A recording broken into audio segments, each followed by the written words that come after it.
नानी के घर दाखिल होते ही मेरी नजर सीधे तबस्सुम खाला पर धो रही थी। पूरी तरह उनका वजूद पानी से भीगा हुआ था। दुपट्टे से भिगाना वो अपने बालों की लटों से परेशान तेजी से कपड़ों को साबन लगा रही थीं। उनके चेहरे पर पसीने का बूंदें चमक रही थीं और मैं उनका गर्मी और थकन से दहकता हुआ गुलाबी चेहरा गौर से देख रहा था। और उन्हें देखते ही मेरे दिल में एक अजीब सी खुशी की लहर दौड़ गई थी। तबस्सुम खाला अपने नाम पर गई थी, हर वक्त हंसती मुस्कुराती रहती थी। अभी भी जैसे ही उनकी नज़र मुझ पर पड़ी तो उनके चेहरे पर खुद ब खुद एक खुली हुई मुस्कुराहट आ गई और वो कहने लगे, अशरफ, इतने दिनों से कहाँ थे? कब से तुम्हारा इंतजार कर रही हूँ। इनकी बात सुनकर मैं भी मुस्कुरा उठा था। तबस्सुम खाला के चंद मोहब्बत भरे जमले मुझ में जिंदगी की नई लहर फौंक दिया करते थे। मैं नानी के घर सिर्फ और सिर्फ तबस्सुम खाला की वजह से ही तो अता था। वो मुझे बहुत ही अजीज थीं। सच कहूँ तो मुझे उनसे इश्क था। मेरी और उनकी उम्र में ज्यादा फर्क नहीं था। वो 20 साल की थी और मैं 19 साल का। हम दोनों ही जवान थे, लेकिन तबस्सुम खाला बहुत ही ज्यादा हुसैन और खूबसूरत थीं। कोई भी उन पर फदा हो सकता था। उनका लहजा है और बात करने का अंदाज भी बहुत ही मोहब्बत भरा था, या शायद वो मुझसे ही सबसे ज्यादा मोहब्बत करती थीं। अब भी इशारे से उन्होंने मुझे अपने पास बैठने के लिए बुलाया तो मैं बरमे के करीब रखी चारपाई पर ही बैठ गया और तबस्सुम खाला से बातें करने लगा। मैं उन्हें तबू कहा करता था। बातें करने के साथ साथ मेरी निगाहें उनके खूबसूरत वजूद का जायजा भी ले रही थीं। वो उस वक्त बिल्कुल अपने आप से बेगाना थी। कहने लगी, इतने उर्से बाद आए हो अशरफ, आज दोनों मिलकर कोई अच्छी सी फिल्म लगाएंगे और साथ में भटा भी खाएंगे। तबू खाला को फिल्म देखने का बड़ा ही शौक था। मैं भी फौरा से राजी हो गया। मैंने कहा, ठीक है, वैसे भी आज मैं रात रखने के इरादे से आया हूँ। जो फिल्म में कहूँगा आप वही मेरे साथ देखेंगे। तबू खाला मुझे देखकर हंसी और कहने लगी, तुम्हें तो इंग्लिश फिल्में पसंद हैं और वो मुझे है समझ नहीं होती, लेकिन खैर तुम कहोगे तो मैं देख लूंगी। उनकी बात सुनकर मैं खुश हुआ और कहा कि ठीक है, भटे के साथ साथ फिर तो मैं आइसक्रीम भी ले आऊंगा। हम दोनों रात को खूब जागकर मजे करेंगे। तबू खाला ने झट मेरी तरफ हाथ बढ़ाया तो मैंने भी ताली मार दी और फिर वो तेजी से कपड़े धोने लगी और मैं उनके तेज तेज हिलते वजूद को अपनी नजरों में अतारने लगा। खूबसूरत दूधिया रंगत, कोमल चेहरा और खड़े खड़े नक्श तबस्सुम खाला को न सिर्फ खूबसूरत बनाते थे बल्कि वो किसी परी की तरह लगती थीं। और उस वक्त तो वो भैगी हुई चल परी मालूम होती थी, जिनके वजूद की खूबसूरती पूरी तरह मुझ पर आया हो रही थी। मैं अपनी उम्मा के साथ आया था। 1-2 घंटे बैठने के बाद उम्मा कहने लगी, चलो अशरफ घर चलें। मैंने उम्मा से कहा कि मैं तो रात यहीं रखूंगा, अब को छोड़कर औ जाता हूँ।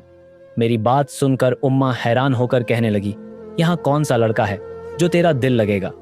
मैंने उम्मा से कहा कि लड़का नहीं है तो क्या हुआ, तबू खाला तो है ना।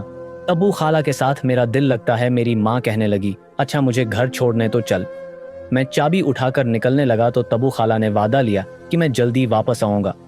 मैंने कहा, हाँ बस उम्मा को छोड़कर उता हूँ। लेकिन मैं घर से निकलकर जैसे ही मोटरसाइकिल स्टार्ट करने लगा, उम्मा ने जोर से मेरी कमर को चटकी में पकड़ा और कहने लगी, खबरदार, जब वापस रखने के बारे में सोचा, घर में 1000 काम पड़े हैं, वो तुझसे होते नहीं।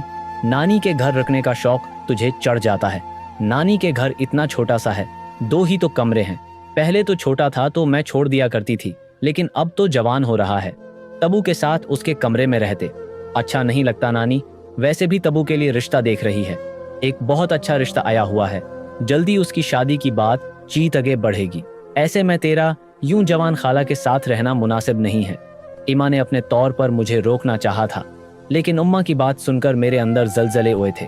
तबू खाला की शादी, उनकी शादी कैसे हो सकती थी? मेरा दिल तो उनके दिल के साथ जड़ा हुआ था। मैं उन्हें बहुत ज्यादा चाहता था और शायद उन्हें रुखसत होते देखना मेरे बस में भी नहीं था। लेकिन ये बात मैं अपनी उम्मा को कैसे बताता? मैंने बस यही कहा है कि तबू खाला मेरे साथ फिल्म देखना चाहती है। उन्होंने मुझे खुद बुलाया है, मैं कैसे मना करता? आप फिक्र न करें, फिल्म देखने के बाद मैं जाकर नानी के साथ सो जाऊंगा या फिर मैं आधी रात को ही वापस घर लौट आऊंगा। घर ज्यादा दूर नहीं था, एक ही मोहल्ले में था, इसलिए ये बात सुनकर उम्मा राजी हो गई। मैं उम्मा को छोड़कर भटा और आइसक्रीम लेकर वापस नानी के पास पहुंच गया। रात के तकरीबन 8 बज रहे थे। तबू खाला नानी को खाना देने लगी। कहने लगी, तुम फिल्म लगाओ, मैं खाना देकर फिर कमरे में आती हूँ। मैंने जानबूझकर अपने मोबाइल खास फिल्म निकाली और उसे खाला के कमरे में लगे LED के साथ कनेक्ट कर दिया। कुछ ही देर बाद तबू खाला अपने सारे कामों से फारिग होकर आए तो मैंने आज तो हूँ लाइट बंद करके मूवी देखेंगे। तब वो खाला मेरी बात सुनकर राजी हो गए और फिर हमने कमरे में एक ज़ेरो साइज का बल्ब जलाया और ILID पर फिल्म चलने लगी जो मैंने अपनी मर्जी से जानबूझकर पसंद की थी।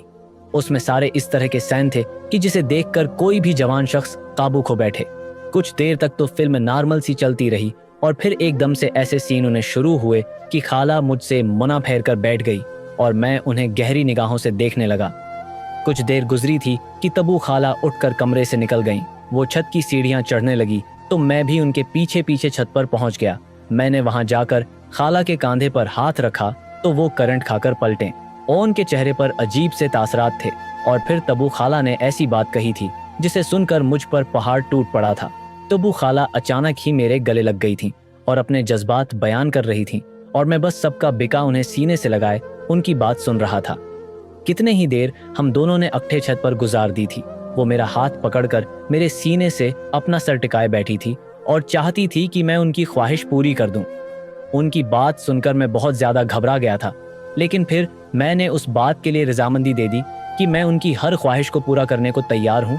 वो जवान और खूबसूरत थी। उनके दिल में भी जज्बात का एक दरिया बंद था और वो मेरे जरिए से इस ख्वाहिश को पूरा करना चाहती थी जिसे इतने सालों में वो पूरा नहीं कर सकी थी। मैंने तबू खाला से वादा किया था कि मैं जल्द ही उनकी ख्वाहिश पूरी कर दूंगा, क्योंकि अभी तो सुबह का सूरज रोशन होने लगा था और मैं खामोशी से वापस पलट आया था। अगला सारा दिन मेरा सोच में गुजर गया था कि क्या ये सब कुछ सही होगा या गलत।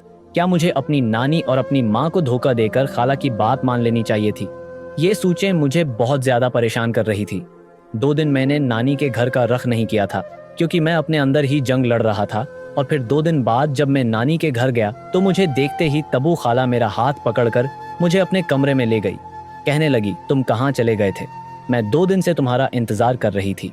तुमने मेरा फोन भी नहीं उठाया। क्यों मेरे सब्र का इम्तिहान लेना चाहते हो? मैंने तबू खाला से कहा कि मैं आपकी बात मानने को राजी हूँ, लेकिन ये सब कुछ इतना आसान नहीं है। मेरे लिए इतना भी नहीं कर सकते। तुम चाहो तो ये सब कुछ बहुत मुश्किल तो नहीं है। मैंने आल से वादा कर लिया कि मैं इन्हें वाली रात उनकी ख्वाहिश पूरी कर दूंगा। मेरी बात सुनकर वो बहुत ज्यादा खुश हो गई, लेकिन जब अगली शाम में इनके घर पहुंचा तो मेरे होश ठिकाने आ गए, क्योंकि दूसरे शहर से मेरे मामू ममानी और इनके बच्चे आए हुए थे और तबू खाला की शादी का मौजू ज़ेर बहस था। नानी ने मामों को कुछ दिनों के लिए बुलवाया था ताकि वो तबू खाला का रिश्ता पका कर दें और फिर मंगनी वगैरह की रस्म अदा करके चले जाएं। किसी अच्छे घराने से रिश्ता आया हुआ था और नानी को वो रिश्ता पसंद आ गया था।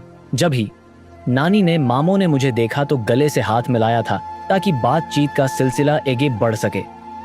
नाना के इंतकाल के बाद बड़े मामों ही घर के सारे फैसले किया करते थे। लगा लिया कहने लगे, तुम तो बहुत बड़े हो गए हो अशरफ, काफी अरसे बाद तुम्हें देख रहा हूँ। अब खाला की शादी के बाद तुम्हारी ही बारी इन्हीं है मामों। और भी बहुत कुछ कह रहे थे, लेकिन मेरे कानों में साएं साएं हो रही थी। मैंने तबू खाला से वादा किया था कि मैं उनकी ख्वाहिश को पूरा करूंगा, लेकिन अब मामों के होने से बात बिगड़ गई थी, क्योंकि इस छोटे से घर में मामू ममानी और उनके 2 बच्चे भी रहाइश पजीर हो चुके थे और वो तबू खाला की मंगनी के बाद ही जाने वाले थे। वो पूरी 2 महीनों की छुट्टियों पर आए थे। दरअसल मामू दूसरे शहर में नौकरी करते थे और कई साल बाद छुट्टियों पर आया करते थे। अभी भी वो अकठे 2 महीने की छुट्टियों पर आए थे ताकि तबू खाला के फर्ज को पूरा कर सकें, लेकिन उनके उन्हें से तबू खाला और मेरी सारी पुलाइंग धरी की धरी रह गई थी। कुछ देर बाद मौका मिलते ही तबू खाला मेरा हाथ पकड़कर मुझे छत पर ले गईं और कहने लगी कि तुमने सोचने में इतना वक्त लगा दिया कि देखो भाई आ गए हैं और अब ये मेरी मंगनी करवाए बगैर तो जाएंगे नहीं। अब तुम बताओ कि हम क्या करेंगे। मैं मजीद इंतजार नहीं कर सकती। अब वो खाला ने किसकर मेरा बाजू पकड़ लिया था। उनकी आंखों में आंसू थे और मेरे बहुत करीब होकर बैठी थीं और मैं उनकी सांसों को महसूस कर सकता था। उनके लरजते हुए हाथ मेरे बाजू को पकड़े हुए थे। मैंने उनसे वादा किया कि आप फिक्र न करें, मैं आपकी हर ख्वाहिश को जरूर पूरा करूंगा। मुझे तबू खाला से इतनी मोहब्बत थी कि उनके खातिर में कुछ भी कर सकता था। इसीलिए मैंने उनसे वादा कर लिया कि आपके लिए मुझे जो भी करना हुआ मैं वो करूंगा। वो मुझे उम्मीद भरी नजरों से देखने लगी और मैं वहां से बाहर निकल गया।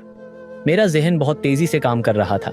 मैं सोच रहा था कि इतने लोगों की मौजूदगी में मैं किस तरह रात नानी के घर जाकर तबू खाला की ख्वाहिश को पूरा करूंगा। बज़ाहिर ये कोई आसान बात नहीं थी। मामों की मौजूदगी में तो कुछ भी मुमकिन नहीं था। उसी लिए मैंने बातों बातों में अपनी माँ से कहा कि 2-4 दिन के लिए मामू को अपने घर बुला लें। वो कुछ दिन यहाँ गुजार लेंगे तो घर में रौनक हो जाएगी। मेरी बात सुनकर उम्मा ने बड़ी अजीब नजरों से मुझे देखा और कहने लगे, तुम्हें मामों से कब से इतनी मोहब्बत हो गई है कि तुम उन्हें यहाँ बुलाकर रखने की बात करो? और फिर दूसरी बात, हमारे हालात हैं ऐसे नहीं हैं कि हम इतने दिन तुम्हारे मामों की फैमिली को अफोर्ड कर सकें। तुम्हारी मामी की फरमाइशें और उनके खर्चे बहुत ज्यादा हैं।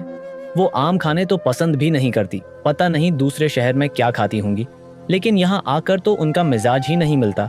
मेरी उम्मा की अपने भाभी से बिल्कुल नहीं बनती थी, इसलिए वो मामों को अपने घर बुलाकर रखने को राजी नहीं थी। अब मुझे मामू लोगों की फैमिली को किसी और तरीके से रास्ते से हटाना था। मैं उसी बारे में सोच रहा था कि रात 10 बजे के करीब मेरी उम्मा ने मुझे एक गोली का नाम बताया और कहने लगे कि मुझे ये गोली लाकर दे दे। मेरे सर में बड़ा दर्द है, 4 दिन से मुझे नींद ही नहीं आई। एक गोली खा लूंगी तो कम से कम सुकून की नींद सो जाऊंगी। मैंने उम्मा से कहा कि ये किस चीज़ की गोली है? वो कहने लगी, ये नींद की गोली है, उसे खाने से अच्छी नींद हो जाती है। गर्मी की वजह से मुझे नींद नहीं आ रही है और उसीलिए मेरे सर में दर्द रह रहा है। कल तेरे मामों लोगों की तरफ भी जाना है, उसीलिए उस रात में सुकून की नींद है, सोना चाहती हूँ। मैं उम्मा के लिए गोली लेने निकला तो मैंने जानबूझकर ज्यादा गोलियां खरीदी। अगर ये नींद की गोली थी तो उसे मामों और उनकी बीवी बच्चों को खिलाने के बाद मैं आसानी से तबू खाला की ख्वाहिश पूरा कर सकता था। मैंने उम्मा को एक गोली लाकर दे दिया और बाकी गोलियां अपने पास जो पाकर रख लें। अगले दिन इमा मामों के घर गई और हम सब मिलकर काफी देर तक हंसते बोलते रहे। रात के वक्त तबू खाला ने मेरे कहने पर मुझे बहाने से रोक लिया और उम्मा से कहने लगी कि भाई ए हुए हैं, इशरफ को छोड़ दें, मामों के साथ कुछ वक्त गुजार लेगा, हम सब लड्डू की बाजी जमा लेंगे। तबू खाला की बात पर उम्मा ने मुझे नानी के घर छोड़ दिया। मैंने तबू खाला से कहा, हम सब लड्डू की बाजी जमा लेंगे कि गर्मी बहुत है, सबके लिए लिस्सी तो बनाएं। और जब उन्होंने लिस्सी तैयार की तो मैंने वो गोली उन्हें दे दी और सबकी लिस्सी में वो गोली शामिल करवा दी। मामो ममानी और उनके बच्चों को वो लिस्सी पिला दी। नानी तो पहले ही नींद की दवाएं लेती थी, उसीलिए फिक्र की कोई बात नहीं थी। कुछ देर तक लड्डू की बाजी जमी रही और उसके बाद एक एक करके सब लोग आंगन में ही गहरी नींद सो गए। गोली ने अपना कमाल दिखाया था। सबके सोने के बाद मैं सीधे तबू खाला के करीब चला गया। मुझे देखकर उनके चेहरे पर मुस्कुराहट आ गई। मैंने उनका हाथ थामा तो वो कहने लगी, मुझे बहुत घबराहट हो रही है, पता नहीं हम सही कर रहे हैं या गलत। मैंने तबू खाला से कहा कि अगर वो अपने सोचने में वक्त निकाल दिया तो फिर कल खुद ही पछताएंगी। उज तो मैंने सबको नींद की दवा दे दी है, लेकिन बार बार ये मुमकिन नहीं। और मामो पूरे 2 महीने के लिए आए हैं, क्या अब इतना लंबा अरसा इंतजार कर सकती हैं? तबू खाला ने अनकार में सर हिलाया तो मैंने उनका हाथ थामा और वो कर गुजरा, जो शायद मुझे नहीं करना चाहिए था। मैंने तबू खाला की ख्वाहिश को उस रात बना सोचे समझे पूरा कर दिया, बना ये सोचे कि उसका अंजाम क्या निकलेगा। तबू खाला के सर कैसी बदनामी का सहरा सजेगा। जब ये बात सबको पता चलेगी तो हम किसी को मना दिखाने के लायक नहीं रहेंगे। लेकिन जवानी का जोश चढ़ा हो तो ये सब बातें कहाँ समझती हैं। ये तो नशा उतरने के बाद पता चलता है कि इंसान ने कितना बड़ा गलत काम कर दिया है, और हमें भी इस बात का एहसास रात भर तो ना हुआ। लेकिन अगली सुबह जब मामों की आंख खुली और उन्होंने मुझे और तबू खाला को एक साथ छत से नीचे उतरते देखा तो वो हैरत से पूछने लगे, तुम लोग छत पर क्या कर रहे थे? उनकी बात सुनकर मेरे हाथ पांव कपकपा गए। मैं उन्हें बता नहीं सका कि रात हम दोनों ने किस तरह और कहां गुजारी है। तबू खाला का हाल भी कुछ ऐसा ही था, चेहरे पर शर्मिंदगी थी, वो सिर झुकाए खड़ी थी। और फिर जब मामू ने सख्ती से दोबारा से सवाल किया तो तबू खाला ने किस कर मेरा बाजू पकड़ लिया। उनकी इस हरकत पर मामू चौंक उठे और कहने लगे, तुम दोनों क्या छिपा रहे हो, सच सच बताओ। पर हम दोनों कोई आदि मुजरिम तो थे नहीं कि अपने गुनाह पर पर्दा डाल पाते। उसीलिए मामों की सख्ती पर तबू खाला ने खुद ही वो सच बता दिया जो उनकी बदनामी का सबब बनने वाला था, क्योंकि पीछे ही मामी खड़ी थी और उन्होंने खूब शोर शराबा शुरू कर दिया था। तबू खाला की बात सुनकर मामों ने एक जोरदार तमाचा उनके मना पर मारा था और फिर मेरे गरीबान पकड़कर पूछ रहे थे कि तुम कैसे इतने बेगैरत हो सकते हो, तुम्हारी रगों में किसका गंदा खून दौड़ रहा है जो तुमने इतनी घटिया हरकत की है, तुम्हें शर्म नहीं आई? जिसे खाला कहते हो उसी के साथ ही मामो सर पकड़कर बैठ गए थे और मामी ने नानी को आवाज देकर बुला लिया था। मेरी बूढ़ी नानी कमर पकड़कर जीने तक आए तो हम दोनों को देखकर पूछने लगी, क्या माजरा है? और फिर मामो ने उन्हें बता दिया कि हम दोनों ने रात किया गुल खुलाया है। ये बात सुनकर नानी ने भी कानों को हाथ लगाया और तबू खाला को अपने कमजोर हाथों से मारने लगी, कहने लगी, तुझे शर्म नहीं आई तो ने जवानी के जोश में ये क्या कर दिया है? क्या मुना दिखाएंगे, क्या बताएंगे कि किस तरह खाला और भांजे ने, अल्लाह मुझे माफ़ कर दे, मुझसे ऐसी क्या गलती हुई थी जो इस उम्र में मुझे ये सज़ा भुगतने को मिल रही है। नानी फर्श पर बैठकर अपना सहना पैट रही थी, जबकि मामी कह रही थी कि ये अब की ही तरबियत का नतीजा है। जवान लड़के को भांजा कहकर रातों को घर पर रोकने वाली तबस्सुम को अपने लगाम ही नहीं दी। ये तो देख लेते हैं कि ये दोनों हम उम्र हैं, जवान हैं, इसीलिए उस तरह की गलती तो होनी ही थी। अब लोगों को क्या जवाब देंगी? हम तो यहाँ उसका रिश्ता तय करने हुए थे और ये बदबख्त अपने ही भांजे के साथ सुहाग रात मना कर रही है। मामी ने बड़े खुले लफ्जों में वो बात कह दी थी कि जिसे खुद कबूल करना हमारे लिए मुश्किल था। तबस्सुम खुद मेरे पीछे खड़ी थी और अपना अप मामों की नज़रों से बचाने की कोशिश कर रही थी। मामों ने फ़ोन लगाकर मेरे माँ बाप को भी बुला लिया था। कुछ देर बाद मेरी माँ मेरे सामने खड़ी थी और इंसू भरी नज़रों से मुझे देखते हुए कह रही थी, इशरफ, मैंने ऐसा कौन सा गुनाह किया था जो तूने तबस्सुम के साथ निकाह कर लिया? सारी दुनिया को यही मालूम है कि तो मेरा बेटा है और तबस्सुम तेरी सगी खाला है। अब मैं लोगों को क्या बताऊंगी कि तो मेरी औलाद नहीं है? मैं बांझ थी, मैंने तुझे कुचरे के ढेर से गोद लिया था। ना जाने तेरी रगों में किसका गंदा खून था जिसने अब रंग दिखाया है और तूने मेरी ही बहन से निकाह है कर लिया है। अब मैं कैसे किसी को बताऊंगी कि तो मेरी औलाद नहीं बल्कि लेपालक है? आज तक जो बात मैंने सारी दुनिया से छिपाई है वो तेरे उस निकाह के बाद सारी दुनिया को पता चल जाएगी। मेरी माँ और तबस्सुम को खामोशी से तलाक दे दे, ये किस्सा यहीं खत्म हो जाएगा। उम्मा की बात सुनकर मैं इनके पैरों में बैठ गया। मैंने उम्मा से कहने लगा, हम दोनों एक दूसरे से मोहब्बत करते हैं। भले दुनिया को ये बात मालूम ना हो, लेकिन मुझे और तबस्सुम को पता है कि हम दोनों एक दूसरे के सगे खाला भांजे नहीं हैं। अपने मुझे गोद लिया था और उसी लिए तबस्सुम मेरी कुछ नहीं लगती। हम दोनों काफी अरसे से एक दूसरे से मोहब्बत करते रहे हैं और अब जब आप लोग तबस्सुम हूँ तो मुझे लगता है कि वो मेरे साथ हैं का रिश्ता कहीं और तय करने जा रहे थे, तो मुझे यही इसान लगा कि मैं उसके साथ निकाह कर लूं। तबस्सुम खुद भी किसी और के साथ शादी नहीं करना चाहती थी, इसीलिए कल रात हम दोनों ने खामोशी से जाकर अपने दोस्त के घर निकाह कर लिया है। अब हम मियां बीवी हैं। अब चाहें तो दुनिया को ये बात बता दें कि मैं आपकी औलाद नहीं हूँ, लेकिन मैं तबस्सुम को नहीं छोड़ सकता। मैंने उससे वादा किया है कि मैं सारी जिंदगी उसका साथ निभाऊंगा।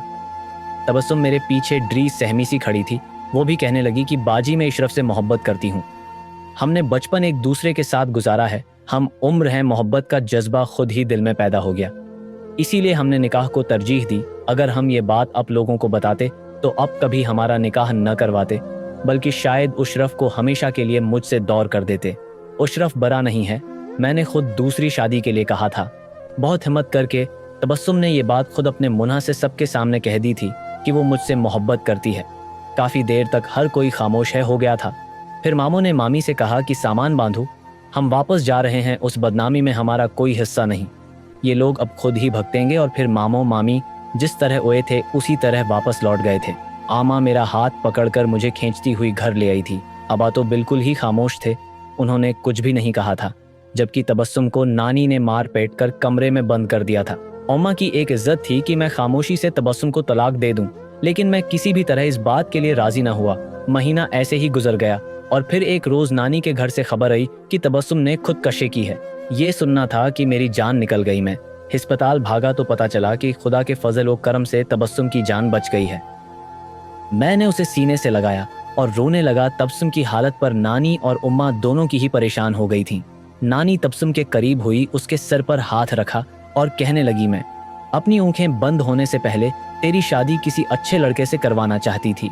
मैं चाहती थी कि तेरा मुस्तकबल संवर जाए, लेकिन मैंने कभी नहीं सोचा था कि तेरी जिंदगी में वो होगा कोई और नहीं बल्कि मेरा अपना बच्चा इशरफ होगा। अगर तुम दोनों ने निकाह कर ही लिया है तो मैं उस रिश्ते को कबूल करने के लिए तैयार हूँ। नानी ने उम्मा से कहा कि सबको बता दो कि इशरफ तुम्हारा खून नहीं है, ताकि हम धूमधाम से इन दोनों की शादी कर सकें। नानी के कहने पर उम्मा भी राजी हो गई थी और फिर सारे खानदान में खबर कर दी गई थी कि हम इफ़ाद की दे आमदपादनों की शादी तय की गई है। निकाह के बारे में किसी को नहीं बताया गया था। हर कोई बहुत बातें बना रहा था। कोई इस बात पर यकीन करने को राजी नहीं था कि मैं अपनी माँ की सगी औलाद नहीं हूँ, लेकिन मेरी माँ ने सब लोगों की बातों को नज़रअंदाज करके मेरी और तबस्सुम की शादी करवा दी थी। आज मैं और तबस्सुम एक अच्छी शादीशुदा ज़िंदगी गुजार रहे हैं। हमने दुनिया के खिलाफ जाकर अपनी मोहब्बत को एक नया नाम दिया है। मैं जो तबस्सुम से एक नाजायज़ रिश्ता जोड़ना चाहता था, उसकी हिम्मत दिलाने पर मैंने उससे निकाह किया था। اور یہ نکاح کی ہی طاقت تھی کہ آج ہم دونوں ایک ہو گئے تھے۔ ویسے بھی میرا اور تبسم کا نکاح ناجائز نہیں تھا، کیونکہ میں اور تبسم ایک دوسرے سے کوئی خونی رشتہ نہیں رکھتے تھے، لیکن دنیا کو یہ بات کون سمجھاتا۔